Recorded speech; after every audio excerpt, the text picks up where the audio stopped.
Welcome back. Well, Latinos have been making contributions to Chicago's suburbs for decades now, but how much do we know about that? Naper Settlement works to explore that very rich history. Joining us with a little history lesson is the organization's first Latina CEO. Her name is Macarena Tamayo Calabrese. Thank you for coming in. Thank you for inviting me. Yeah, this is very exciting. So you are, let me get this straight, the first president CEO for Naper Settlement who is a Latina. That's right. What is that like for you, and sort of what do you hope to contribute to some of the work that they're doing there?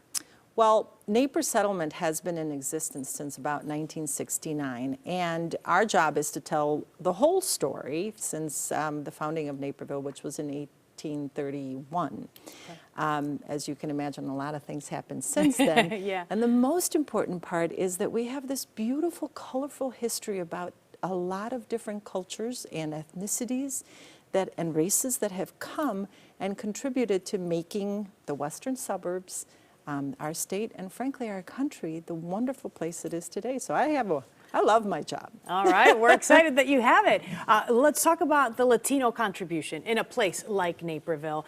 When we talked on the phone, you brought up something that I had never really heard of very much, and they're these railroad boxcars and the importance and the role that they played in the migration of Latinos to a place like Naperville. Mm-hmm. So it was actually, the wonderful part about this story is really about how the railroad grew up. Okay. In the United States. And part of it was the work that these Mexican-American families did and contributed. So the Burlington at the time, the railroad company, donated boxcars to its workers. And that is where the family lived, in a boxcar. In a boxcar. In a boxcar. That's where ladies had their babies. That is where they took their first steps. That is where they ate. That is where they slept. And we have a wonderful story of the Valtierra family who lived in Naperville in one of these boxcar families. And the boxcar families came around the early 1900s all the way through about 1950. Okay. It's so, it's so difficult to sort of wrap your head around that happened back, you know, decades ago, and that's how a lot of Latinos came to a place like Naperville. What role do you think those families are playing today? Does Naper Settlement, I guess, have contact and communication with them, and how do they work with you, right? So we had a wonderful encounter with Ron Valtierra. And I know that I sent to you some of the wonderful footage, but you really have to see it. So here's the great story. Marcial comes to the United States and he works for the railroad in the boxcars. He has children. Those children become Korean War heroes. Wow. Vietnam highly decorated heroes.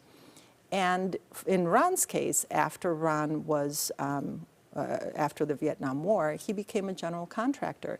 And for all of us who know exactly where La Villita is, as you look at that beautiful arch that is the beginning of La Villita, you can look at Ron Valtierra's work because he was the general contractor that built that arch. That is incredible. And I think it's a great analogy because it's this idea of building the arch, but also building that American dream that we talk about. And building that community and how far it's come throughout the last few decades, right? That's right. You have also a very interesting history, and I want to make sure that we talk about not just Naper Settlement, which now as we get to summer, spring and summer, it's an outdoor, you know, history museum, right? Absolutely. So people will have more of an opportunity to go out and visit it and see what you guys have to offer. But you have a really interesting story in that you started out part of your career talking about human trafficking and raising awareness about human trafficking. Why did that become such an important issue for you? And I'll lead to the second question after that, but just answer the first one. It was an important thing because we were told that it was not a legal issue, that it would not be fixed legally. As you know, I'm a lawyer. I thought differently. I thought that enforcement wasn't enough because the women that are trafficked are not necessarily criminals. They are victims.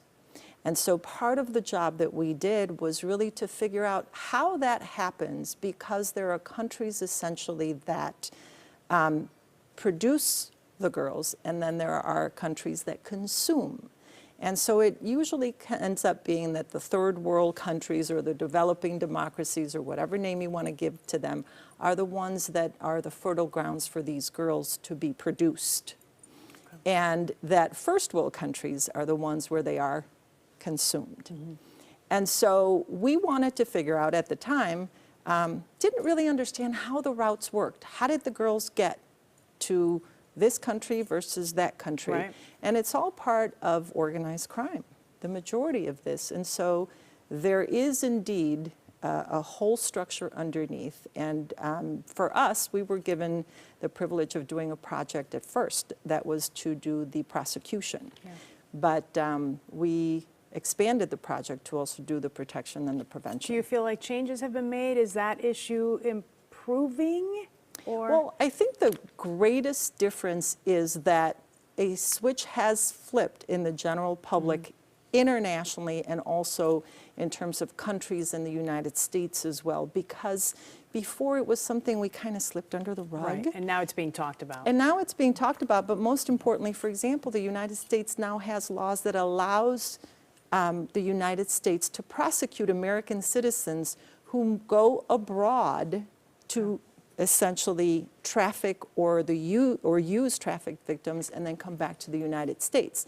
Because before, it was illegal to do it here. Wow. Yeah. But not in some other countries. So I think those are really important movements that have occurred. Made a difference, yeah. All right, Macarena, you've got so much, a wealth of information, really, you are, not just for Naper Settlement, but again, through your work that you've done with human trafficking. So if people want to know a little bit more about Naper Settlement, or you're thinking you want to go out there and visit during the summertime, the website is napersettlement.org, Macarena being the first Latina CEO, president of that organization. So congratulations. Thank you. And join us on April 8th when we will be having Dr. Delgado talk to us about the boxcar families. All right, great. Great piece of history. Thank you so much. Thank you. All right.